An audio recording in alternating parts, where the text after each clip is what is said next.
We're back for our MLB Postseason Best Bets here for game number 2 of the American League Championship Series and game number 1 of the National League Championship Series. After a pretty bad Sunday with the one game, obviously, in Toronto, we try to bounce back today again for our 4 best bets amongst these 2 games. Now, folks, before we get into the video, make sure to hit that subscribe button down below for some more daily MLB Best Bets here on the channel. Obviously, the ALCS is on a travel day tomorrow, so just one game tomorrow in Milwaukee. Will be game 2, obviously, between the Dodgers and the Brewers, but of course we will break down game number 1 first here today. 2 best bets for the ALCS, 2 best bets for the NLCS.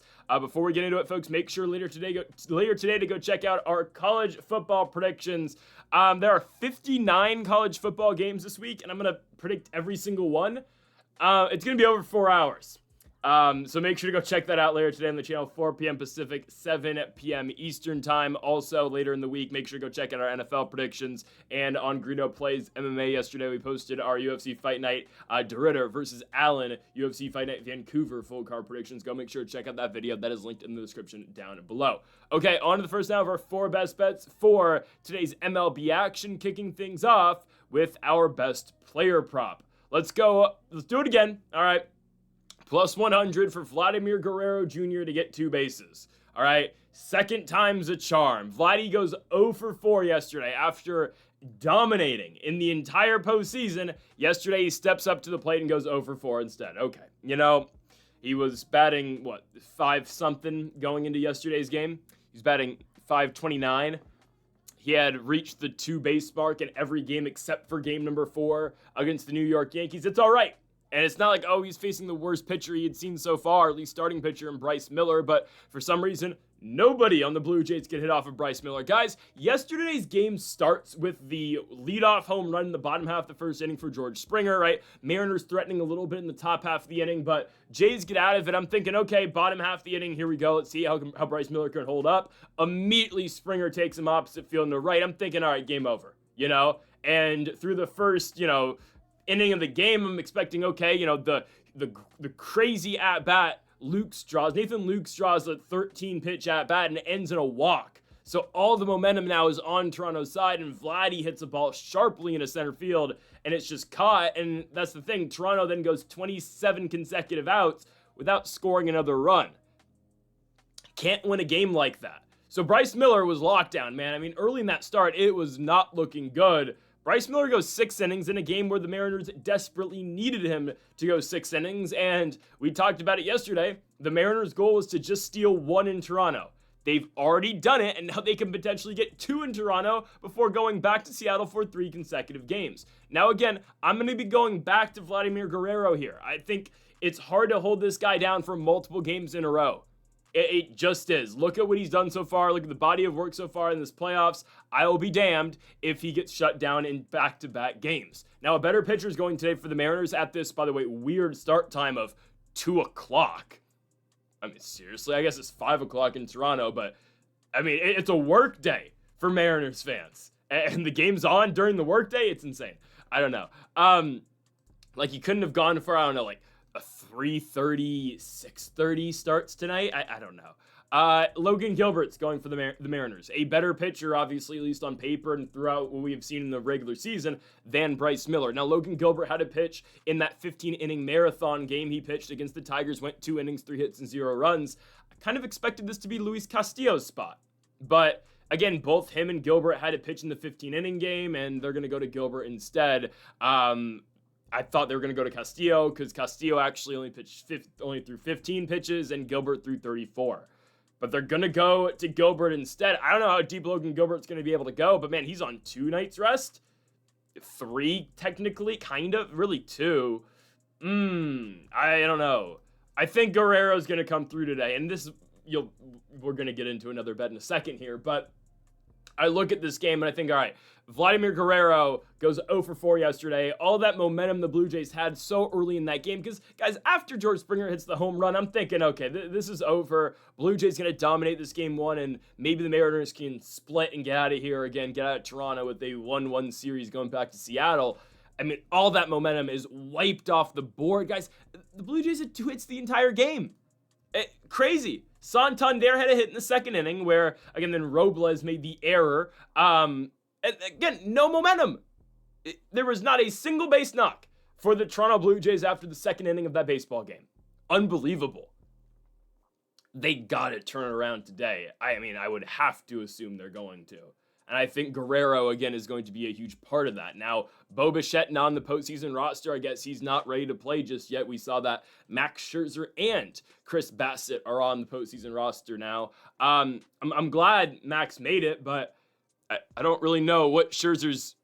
I don't know what the point of having Scherzer out there is for. Again, I love Max, but if Bassett's available, when are you ever going to pitch Max Scherzer? I don't know, but it's cool. Mad Max has made it, probably in a bullpen role or a long relief role. I believe it has to be what Scherzer is going to be used for here. Or maybe if a game gets into a 15-inning marathon like in the ALDS. But regardless of that, I look at the Blue Jays. Vladimir Guerrero, again, should still be swinging a somewhat hot bat. I get it. That was not on display yesterday. I think it will be today. Again, George Springer, all the potential in the world in the leadoff spot, was the only run scored yesterday for Toronto, and one of their 2 hits against Santander had the other. Logan Gilbert's a good pitcher, but he just threw 35 pitches on Friday, and sure, again, he was probably going to throw a bullpen that day anyway, or at least the day after.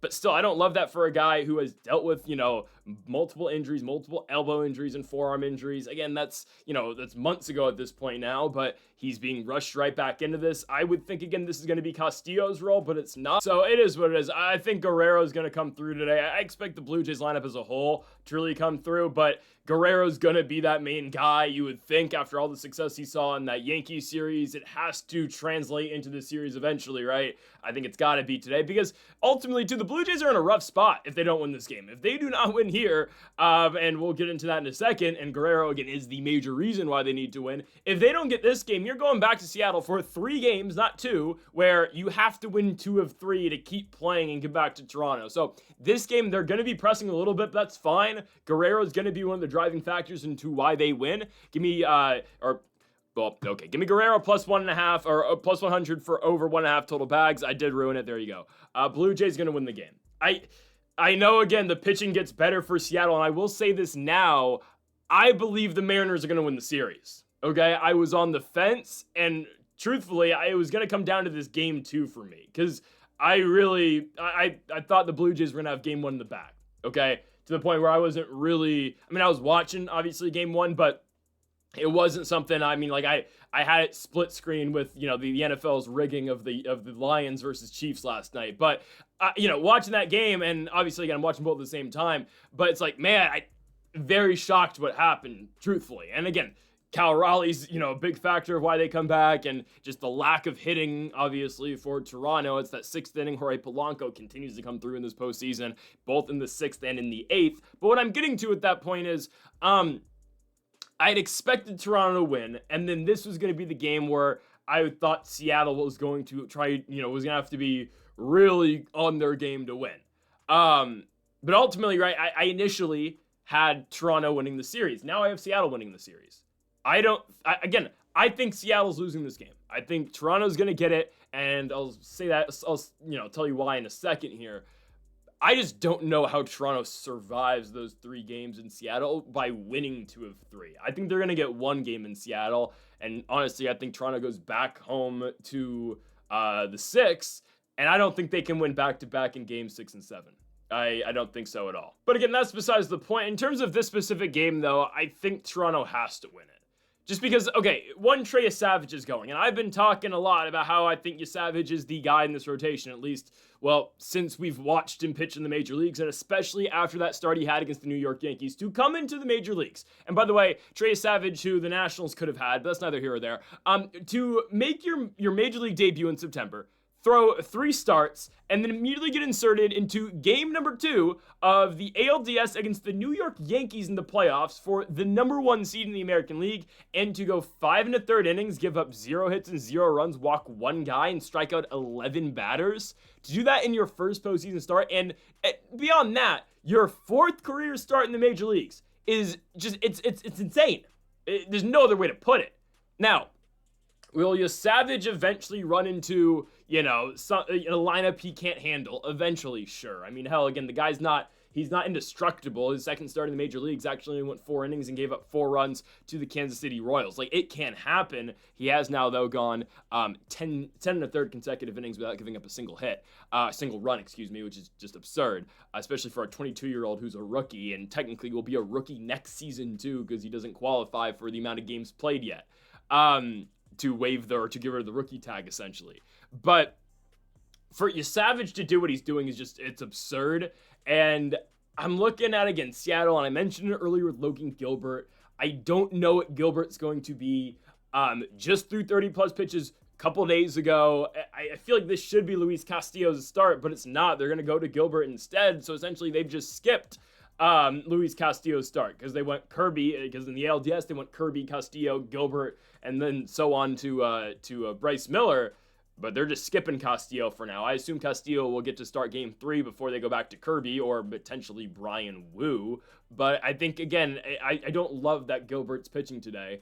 For the Mariners, the bats have remained hot. You know, Jorge Polanco has turned into one of the most valuable, if not the most valuable bats in the entire playoffs right now. I mean, I would argue that's probably Cal Raleigh, the way he's hitting right now. But Polanco continues just to provide clutch hits for Seattle. It's just all he does. Same thing can be said yesterday. Obviously, Raleigh gets it going with with the solo home run, but Polanco's the one with the 2-out single to bring in Julio, right? I mean, big stuff out of the Mariners. Bullpen's still very good, obviously. We know what Andres Munoz can do. Another shutdown inning yesterday to clinch it, but I do believe Savage right now is the best starting pitcher on roster for Toronto.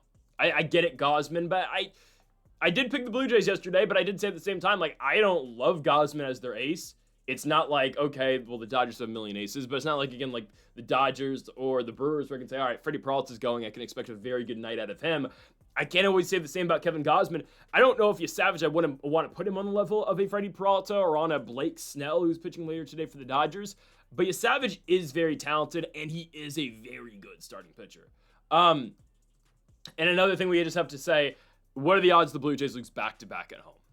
I mean, we've seen it in the playoffs, not with Toronto, but we saw it with the Philadelphia Phillies, but they're playing the Dodgers, different circumstance and whatnot. Toronto is the number 1 seed, and the first 2 times we saw them play in Toronto in the postseason, they dominated the Yankees. And I know they lose yesterday 3-1 to the Seattle Mariners. How many innings in a row can the Blue Jays go being completely ice cold? Because after the first inning, they are ice cold at the plate. Again, that game does not start better. You could not have asked for a better start for Toronto than the first inning against the Mariners, right? First pitch, George Springer takes Bryce Miller yard. Nathan Lukes works a 13-pitch at bat, and you got Guerrero up next. I mean, if you were to tell any Blue Jays fan, and don't say what happens for the rest of the game, but you could say Springer's hitting a home run on the first pitch, and then Nathan Lukes draws a 13-pitch walk. I mean, and then, okay, here comes Vlad. You'd think, all right, we destroyed him. It's shades of Game 2 against the Yankees. Obviously not entirely the same start, but you get what I mean. Nope. Mariners win. The Blue Jays will not do this in back-to-back home efforts. Do I think they're going to win the ALCS? No, I believe it's going to be the Mariners. Okay, I think it is. And I said that for a while. I thought it was going to be the Mariners, at least in the regular season. As the postseason's gone on, I have slightly shifted back to Toronto. I'm going back to Seattle again, though. I think the World Series, again, I think the representative in the American League will be the Seattle Mariners. They are a difficult team to beat, but I think in this particular game, I believe it is Toronto. Gilbert on short rest. Savage has been great. Blue Jays lineup has to wake up. They're at home because they know if they lose this game, the series is over. Not entirely. We've seen teams come back from down 2-0 before, especially against a 7-game series, but especially how this is formatted. You're the home team. You can't lose back-to-back at home. You can't. You can split, sure, because then all you got to do in Seattle is win 1 game to get it back to Toronto, which I think it's going to happen. But they're really in need of a victory here. I think they will get it. Do I love their odds going forward in this series? I don't. I don't at all. Because initially, I'll tell you what I thought. I thought Toronto was winning yesterday, and I thought they were going to win again today. So I'm staying the course with Game 2 Toronto victory. But Seattle winning in Game 1 changes it for me because they got their game that I said yesterday they needed to get. They absolutely got it. Now, again, I have to respond, essentially, with, this isn't a response. Now I got to go with Blue Jays money line still. Again, it's not a change. Now I just believe they're going to win the series. Will the Mariners? Anyways, give me Toronto Blue Jays money line today, -125 for the Jays. Next up, we go to our third best bet of the video. We go now to Milwaukee, Wisconsin for the Milwaukee Brewers and the Los Angeles Dodgers. I don't have odds just yet for the NRFI. I am recording this video a little bit earlier tonight because I have to record the 4-hour marathon college football video right after this. But as of 10:30, essentially, there is no NRFI line just yet. So I'm guesstimating a little bit here. I believe it's going to be priced at -140.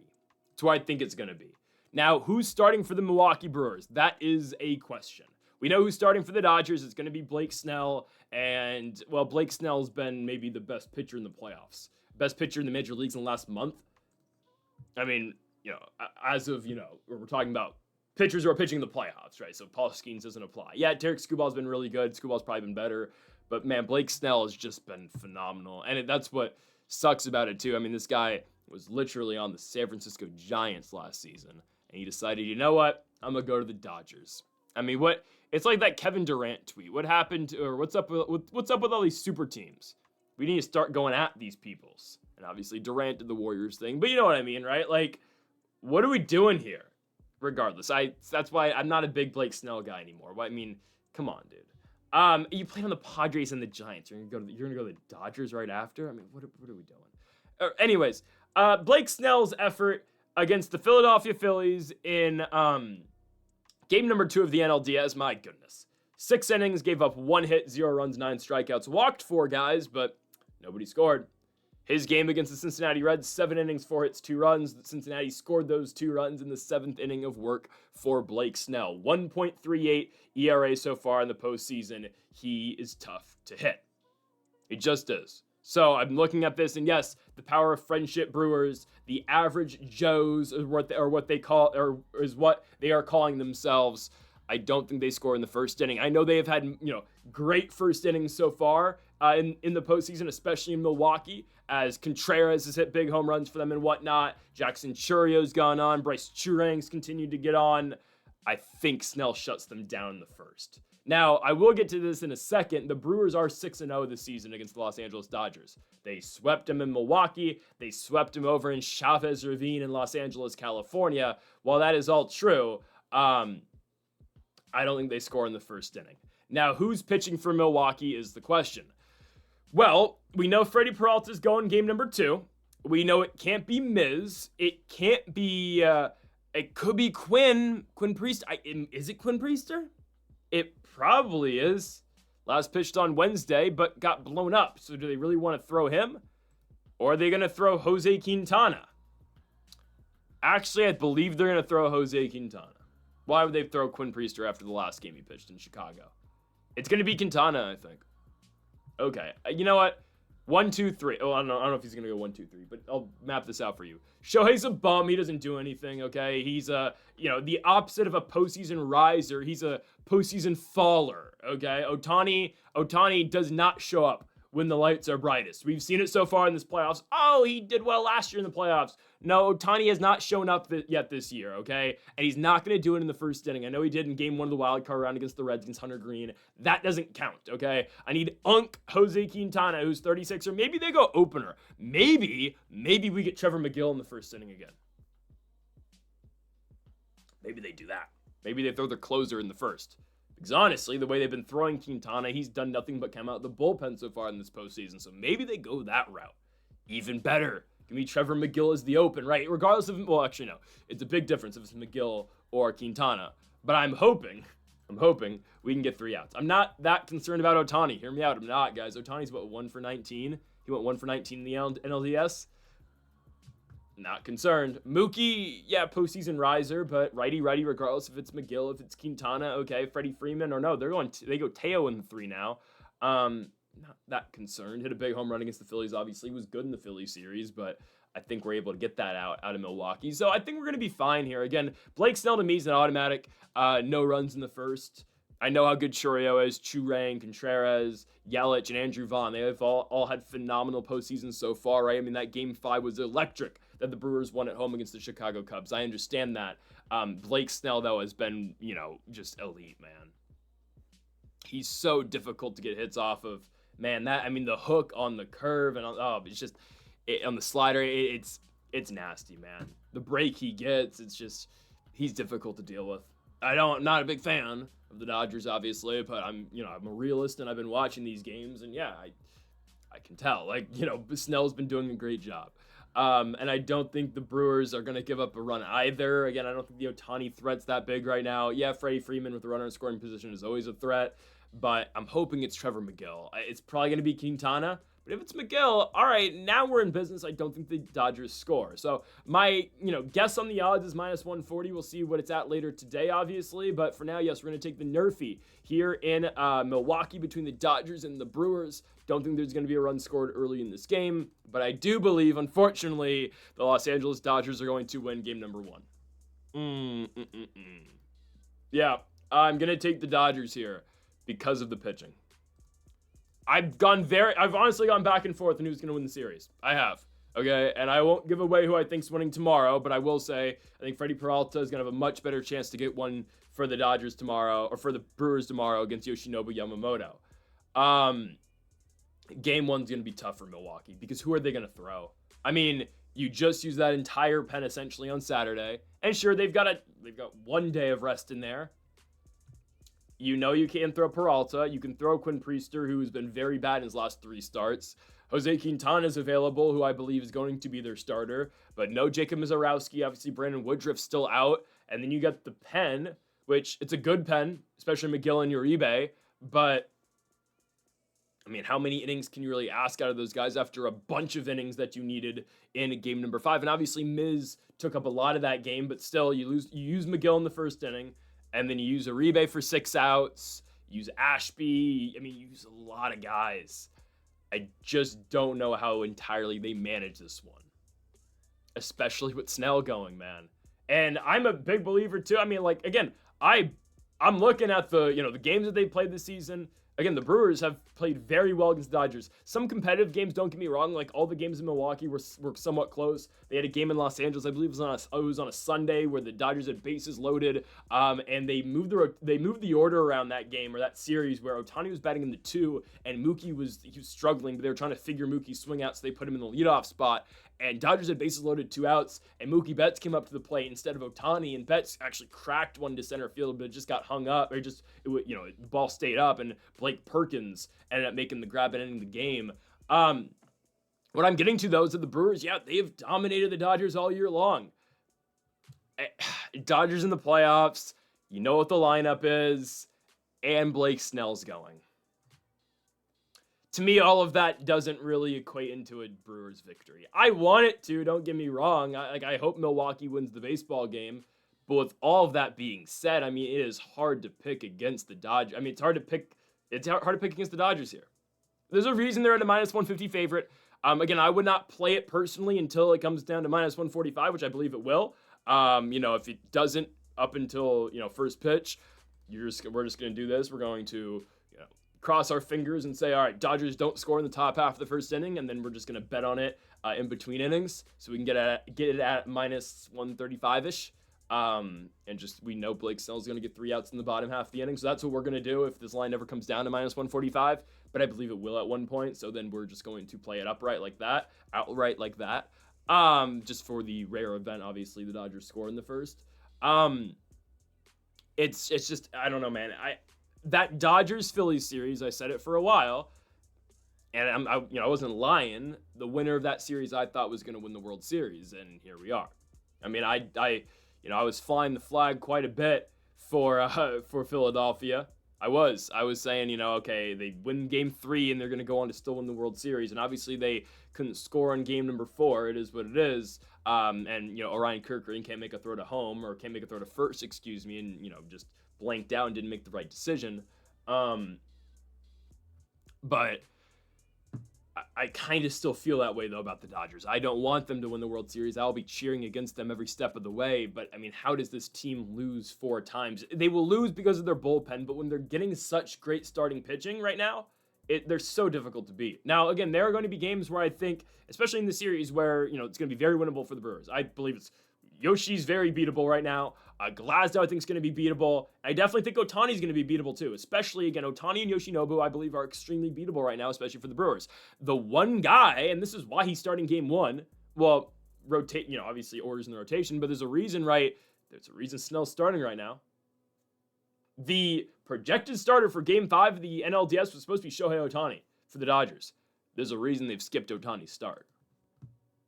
There's a reason Ohtani's now probably in line for a Game 4 start in the series, because they're going to go Snell, Yoshinobu. I believe they're going to go back to Glasnow on Thursday. And then Friday, I think, is going to be Ohtani's start.